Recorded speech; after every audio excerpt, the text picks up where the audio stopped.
Columbus police have not made an arrest yet. As you can see, crime scene tape is still up, going on 20 or 21 hours after the shooting happened. 21-year-old Jaylyn Williams died at Piedmont Columbus Regional early this morning from multiple gunshot wounds, according to Muskogee County Coroner Betty Bryan. All day long, crime scene investigators and Columbus police monitored the home here on Wallace Street, searching for evidence and answers. Family members stood in the street with tears in their eyes in utter disbelief. Take a listen as the victim's aunt describes her loved one. I just saw him earlier. I fed him breakfast and everything. So it's been hard. He was like a joker and just keeping people on their toes and a great guy, you know, moving up in the music and just helping those who need some help. Williams' aunt also calls this a senseless ask and says someone needs to come forward.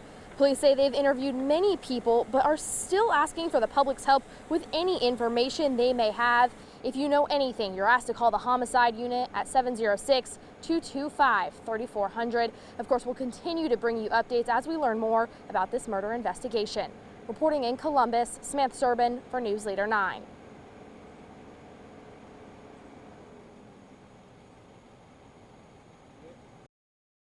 Columbus police have not made an arrest yet. As you can see, crime scene tape is still up, going on 20 or 21 hours after the shooting happened. 21-year-old Jaylyn Williams died at Piedmont Columbus Regional early this morning from multiple gunshot wounds, according to Muskogee County Coroner Betty Bryan. All day long, crime scene investigators and Columbus police monitored the home here on Wallace Street, searching for evidence and answers. Family members stood in the street with tears in their eyes in utter disbelief. Take a listen as the victim's aunt describes her loved one. I just saw him earlier. I fed him breakfast and everything. So it's been hard. He was like a joker and just keeping people on their toes and a great guy, you know, moving up in the music and just helping those who need some help.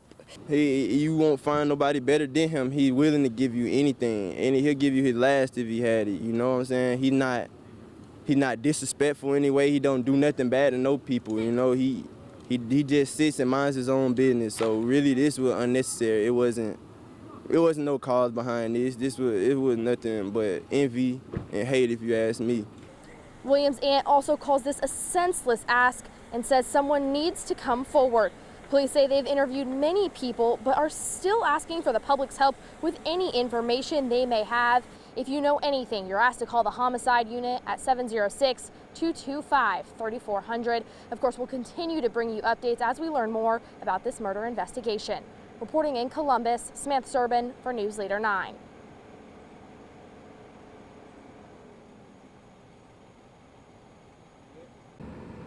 Judge William Rumer granted Markel Irvin a bond of $250,000 because the district attorney's office could not provide a grand jury indictment within 90 days of Irvin's arrest. Officials say Irvin was out on bond for another crime when he allegedly shot and killed his then-girlfriend, Destiny Virgin, on Macon Road. A memorial still sits at the location almost 10 months later.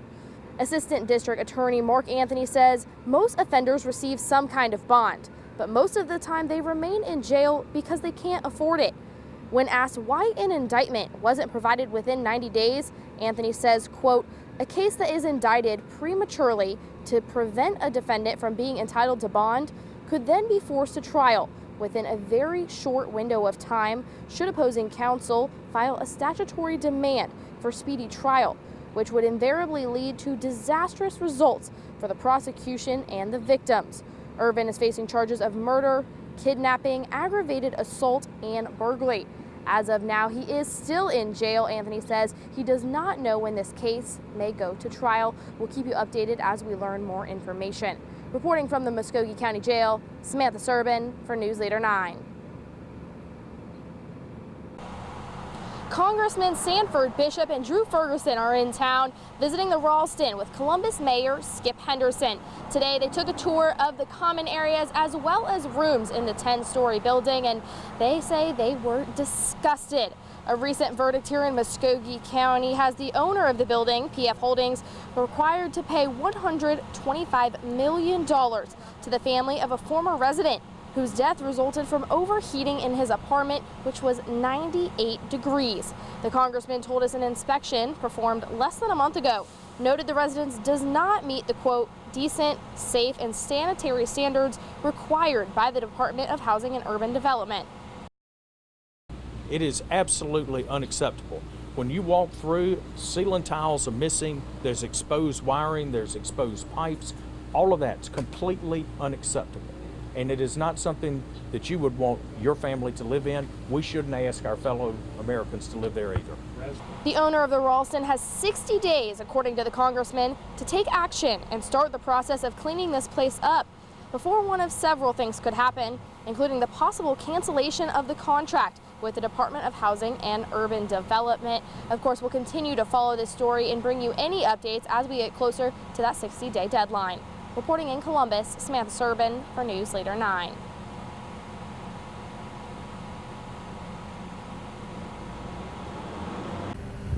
In the face of intolerance and anti-Semitism, members here at Temple Israel say they are going to show unity and peace instead of hate.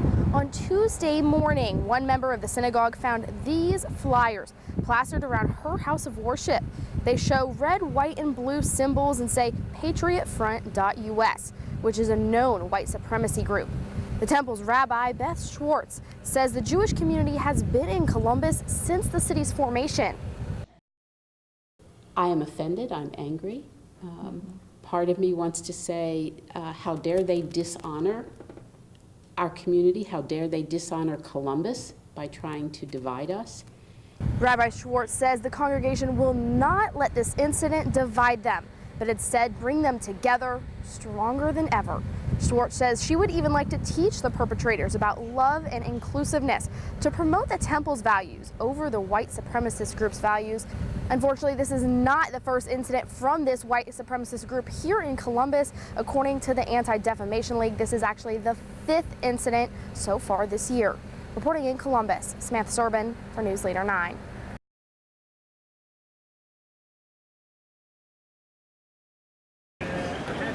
I spoke with the Columbus police officer who patrols this 10-mile stretch of Riverwalk every single day. He says they have a zero-tolerance policy when it comes to people not wearing personal flotation devices. Corporal Teddy Jackson says the city ordinance requires people of all ages to wear a PFD in the water. He says he even suggests wearing the jacket while on the rocks because of how easily one can slip and fall. Consequences for not wearing a PFD can be a verbal warning and maybe even a fine. We've done talked, and it's at the point we have to do something. We don't want to lose no more lives down here. Jackson says one problem police are running into is people saying they're good swimmers, that they've swam in the Chattahoochee River before. He says it doesn't matter how good of a swimmer you are. The ordinance says you must wear a life jacket or face the consequences. A whitewater kayaking class is set to begin here any moment, and they too stress the importance of safety, requiring their kayakers to wear both a life jacket and a helmet. Reporting in Columbus, Samantha Serbin for News Leader 9.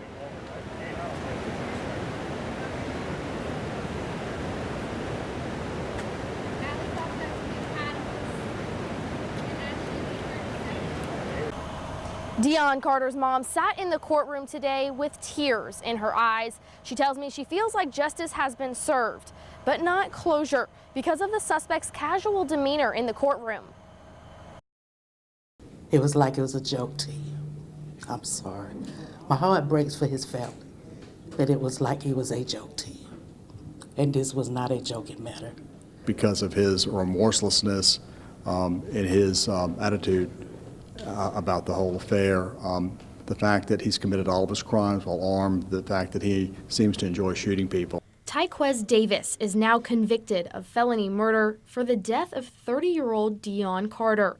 Carter died 11 days after he was robbed at gunpoint outside of his apartment complex on Armour Road. The prosecutor says the verdict is a win, but... And even though we've got this verdict, we can't have Dion back. We loved her son, the community loved her son, and I know she must be devastated. According to Ragland, devastated is an understatement. These tattoos, one of a puzzle piece symbolizing autism, the other illustrating her unending love for her son. He loved everybody, no matter what. Didn't matter your race, your background, your religion, or anything in that nature. Davis was found guilty of 5 of the 8 charges against him. While he was found guilty of felony murder, he was not convicted of malice murder. And it was the state's theory that Mr. Davis was the one that actually pulled the trigger with the intent to kill. So the not guilty on that is a victory. I don't believe any of the evidence shows that there was any intent to kill. A felony murder conviction means Davis is facing life in prison, with or without the possibility of parole. The state is hoping the judge will not allow the possibility of parole. Sentencing is scheduled for next Thursday, July 25th at 2 p.m. in Judge Ron Mullins' courtroom. Reporting in Columbus, Samantha Serbin for Newsleader 9.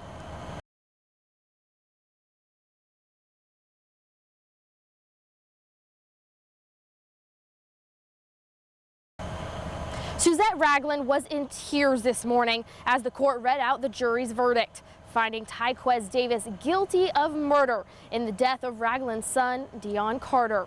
Both the prosecutor and his mom say Carter was well known and well loved within the community. Law enforcement even visited the hospital after Carter was shot. Here you can see many Columbus police officers in the hospital room with him. Ragland says Tyquez Davis did not maintain a forgiving composure during the trial. It was like it was a joke to you. I'm sorry. My heart breaks for his family, but it was like it was a joke to you. And this was not a joking matter. This has been the worst time of my life. Davis is now convicted of 5 of 8 charges: felony murder, aggravated assault, 2 counts of theft by taking, and possession of a handgun by a person under the age of 18. He is facing life in prison with or without the possibility of parole. Judge Ron Mullins is expected to sentence Davis next Thursday, July 25th at 2 p.m. Reporting in Columbus, Samantha Serbin for Newsleader 9.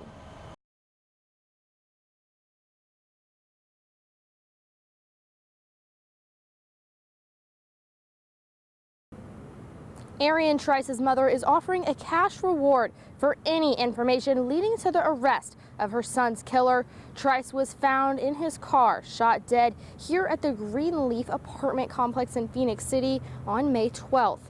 His mother, Eddie Williams, says she will never forget this Mother's Day and the exact moment her son's roommate called her and said shots were fired at their apartment complex. She says Phoenix City police do not have any leads in the case. She wants to know what happened to her son. And I just want this person found because there's a hole in my heart because he was my first and we miss him so much. So just turn yourself in, and that would help just by turning yourself in. Williams says her son was loved by so many, including the staff at Rutledge State Prison, where Trice was a sergeant. The only information she has right now is that there was an argument prior to shots being fired. If you have any information on Trice's murder, you can contact Phoenix City Police at 334-448-2813. Reporting in Phoenix City, Samantha Serbin for Newsleader 9.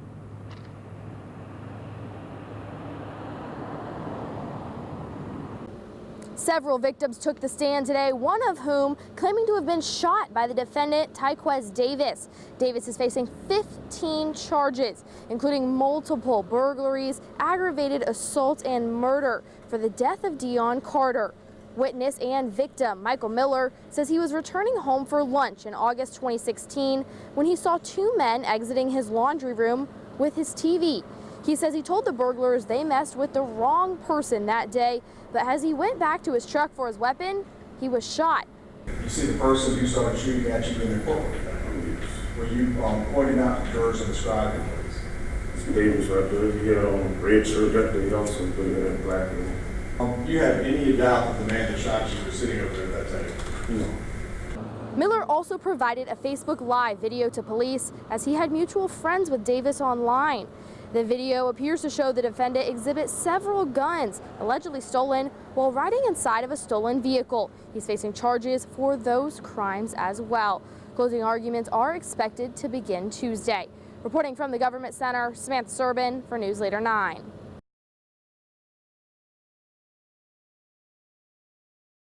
According to one resident, there used to be more geese here than you could count. That is until Tuesday, when the U.S. Department of Agriculture came in and euthanized all the geese. The USDA says they did it because of overpopulation issues. If you've ever walked around Moon Lake prior to this week, you probably noticed lots of geese walking or swimming too. But not anymore. Oh, that's what people go up there for, to see the ducks. And they got signs everywhere that says don't feed them bread. Diane Kirkendall is devastated to know nearly 200 geese were euthanized. And I know they poop all over the place, and that's one of the main concerns that the lady at Parks and Rec told me, that the reason why is people complaining because they don't want to step in it. And I thought, well, that's, step around it or go to a different park where there is no water that attracts the fowls. The USDA says the population of Canada geese here was too high, causing problems including the overaccumulation of droppings, overgrazing, and the foul smell of the recreational area. But the department only got involved because of a local request for help.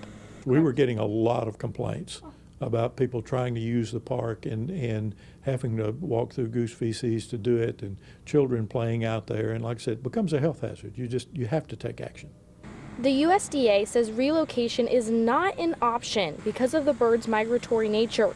Kirkendall wishes there was another solution besides euthanization. The Canadian geese mate for life, and when one of them dies, the other one goes off and mourns it. The assistant city manager says the USDA has to come in and do this every 5 or so years to control population in urban areas like this one. Most recently, they euthanized 150 Canadian geese in Montgomery. Reporting from Idlehour Park, Samantha Serbin for News Leader 9. Columbus police believe the suspect, Trevane Brandon Jackson, is the father of the 3 children and the boyfriend to their mother, Jerica Spellman. All 4 stabbed to death here in apartment 608A at the Elizabeth Canty Apartments. I spoke with Spellman's cousin, Creisha Allen, who lives in Atlanta. She says her cousin was a wonderful mother and would do absolutely anything for her children. She says Spellman was always smiling and joking with their large family spread out across the state of Georgia. The last time Allen saw Spellman was at a recent family member's funeral, and Jackson was there too. But when they were there, you couldn't tell no signs of distress or anything like that. Like I said, it's a senseless act. Both families lost out, and everybody lost someone and something. Police did confirm in a press conference this morning that there was a domestic violence report in 2017 made by Spellman against Jackson. Jackson was arrested, but Police Chief Ricky Bourne did not know the outcome of that incident. We're continuing to reach out to people who knew the family, and of course, we'll bring you any updates as we learn more information. Reporting from the Elizabeth Canty Apartments, Samantha Serbin for News Leader 9.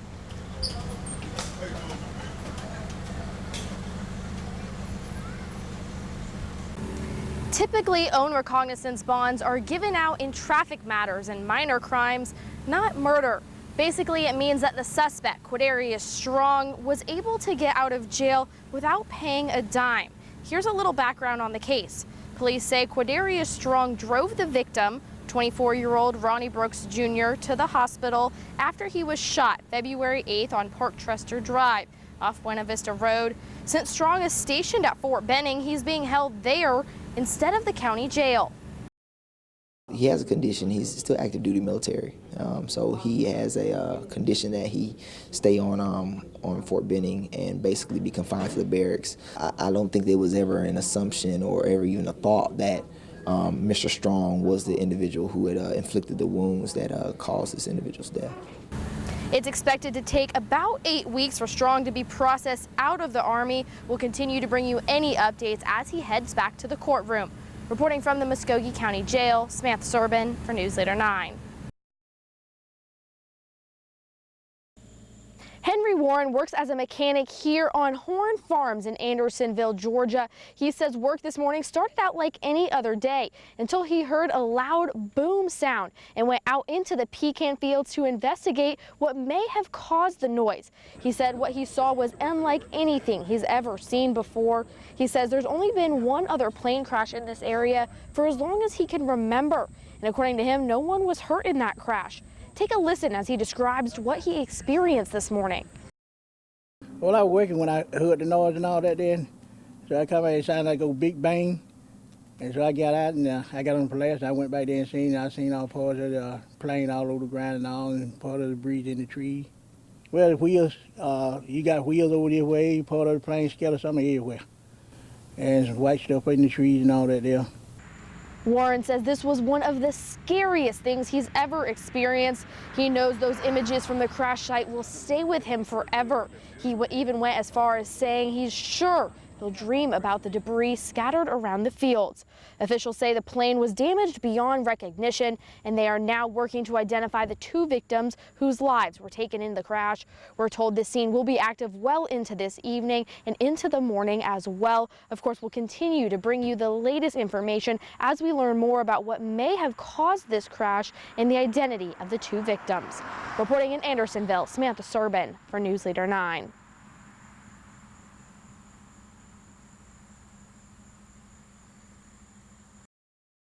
It's really amazing all the hard work people are putting in to making sure another tragic accident like Jeremiah Henderson's doesn't happen again. I spoke with a few people today who collectively donated more than 20 life jackets to the island near the Wave Runner Rapid. And if we can do anything from this tragedy, it's try to save at least one more child. Community members are coming together in a moment of grief to honor the 6-year-old child who lost his life in the Chattahoochee River. You know, that could have been my son out there that drowned, and I've got 4 kids, and I want to make sure mine are safe and everyone else's. It takes a village to raise these kids. Tina Peavy used donations to buy more than 60 life jackets to put on waterfront areas around the valley. She brought the first 4 down to the island Wednesday night and a dozen more today.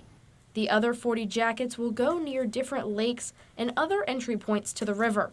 But she isn't the only one who put personal flotation devices by the rocks where Jeremiah Henderson drowned.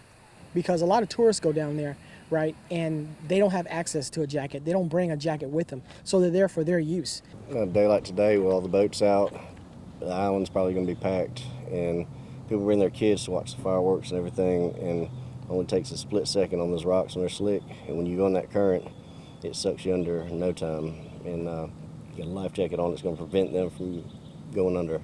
Columbus City Ordinance 1445 requires anyone near the Chattahoochee River to wear a life jacket. While it may seem strict, it's in place to save you or your child's life. During our interview, a total stranger came up and donated $20 to Tina Peavy's cause. For more information on how you can donate, check out our website, WTVM.com. Reporting from the Chattahoochee River, Samantha Serbin for News Leader 9.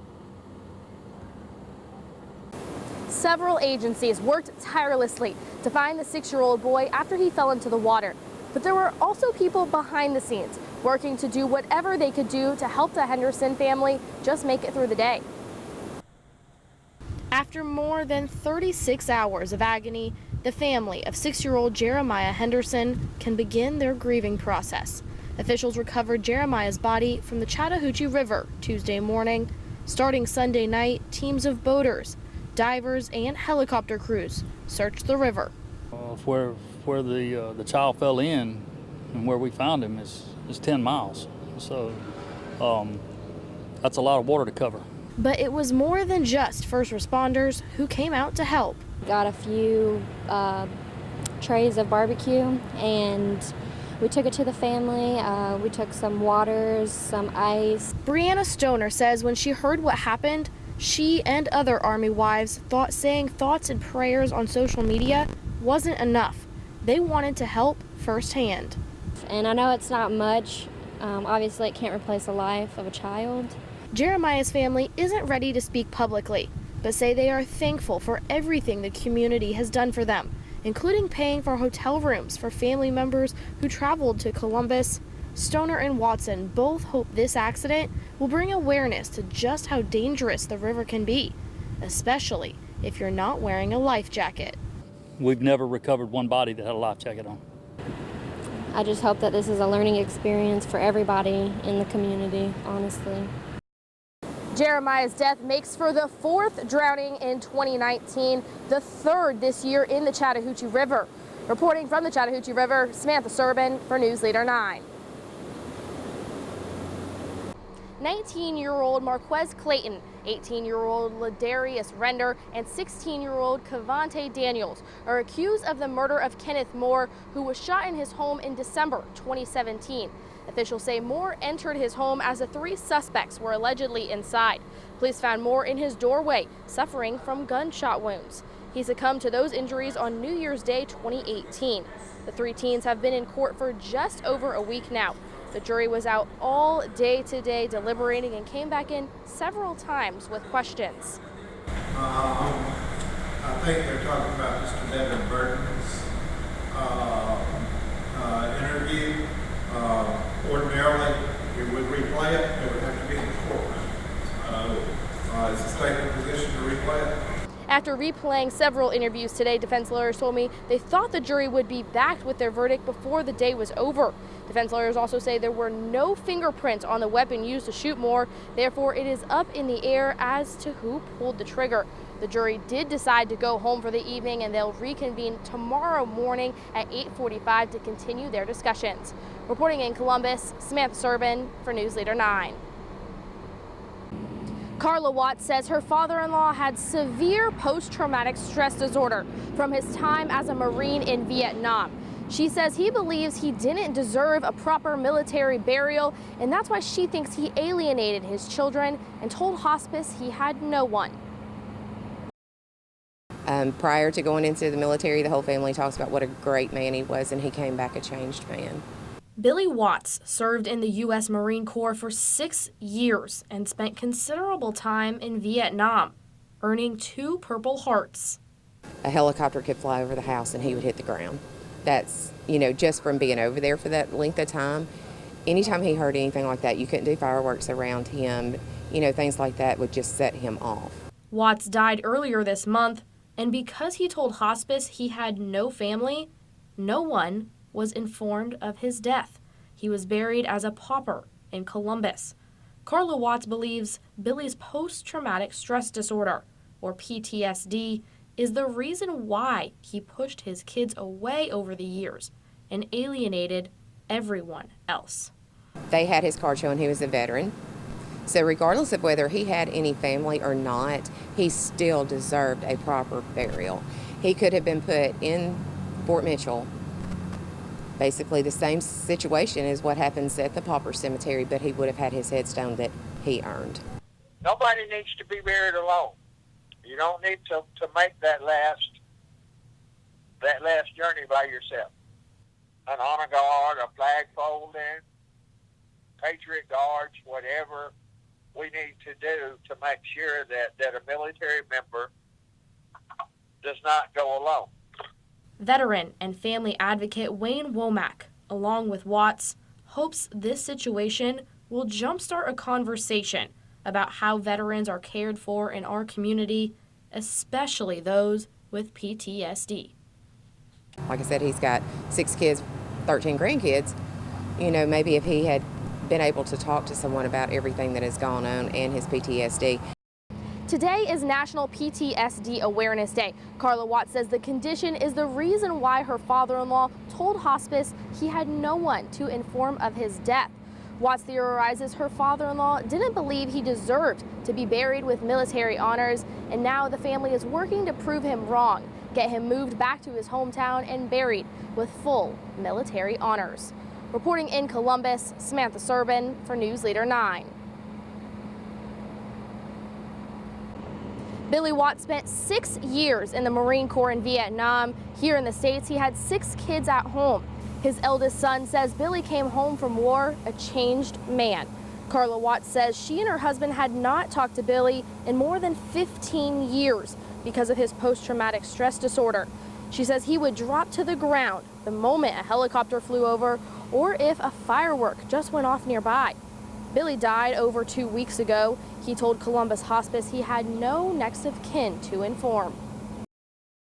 I think it was all in Billy's plan because he had put his kids through a lot over the years. All 6 of them had been put through a whole lot, and I don't think he wanted them to have to go through any more. Because Billy said he had no next of kin, he was buried as a pauper without military honors. The Watts family is now working to make sure something like this doesn't happen to other veterans.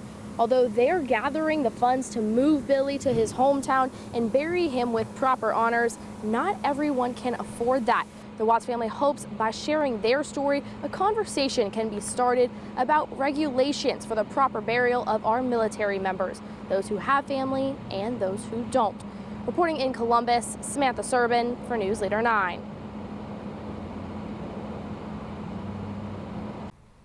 Bianca Bolden's family says she was always cracking jokes and loved to make people smile. They say she was a wonderful mother and a friend to all. Her 1-year-old and 6-year-old now left without a mother, and they know she isn't coming back. Bianca's Aunt Vonda says this isn't the first homicide to impact their family. Family member Robert Bolden killed at Riverwind Apartments in November 2014. Vonda says Bianca's case will not go unsolved like Robert's did. So whoever did it, just come forth. It's okay. It is better that you do, and that's what I have to say. It's better that you do. It's better for the proper authorities to get you. It's better to go out that way. Family members are holding a vigil to celebrate Bianca's life on Alpine Field tonight. They're asking anyone to wear pink and white. Reporting in Columbus, Samantha Serbin for News Leader 9. The Columbus Council recently approved a budget for fiscal year 2019-2020. In it, a $1 million allowance for demolition. Homes like this one in Columbus can bring down the pride people have in their neighborhood. I spoke with one man today who lives next door to this abandoned house, behind me, overgrown with weeds. He's afraid the neglect will bring snakes and rats into his otherwise clean-cut neighborhood. I asked him why he wants the city to look into this home. Well, just look at it. Do I need any more reason? But I can tell you the challenge is when people drive by these properties 4 and 5 times a day, when they're near their neighborhoods, it's hard to feel good about your community, and it's hard to feel good about yourself. So the $1 million budget for demolition goes into effect July 1st. Mayor Henderson says at that point, the Inspections and Code Director will be able to look at a list of properties on the demolition list and decide which ones are ready to go. The Director of Inspections and Code says you can call 311 to report any properties in your neighborhood that you want their office to be aware of.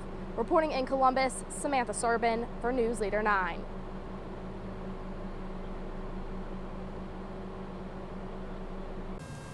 On board the boat yesterday was a grandfather, his 2 daughters, and 4 grandchildren.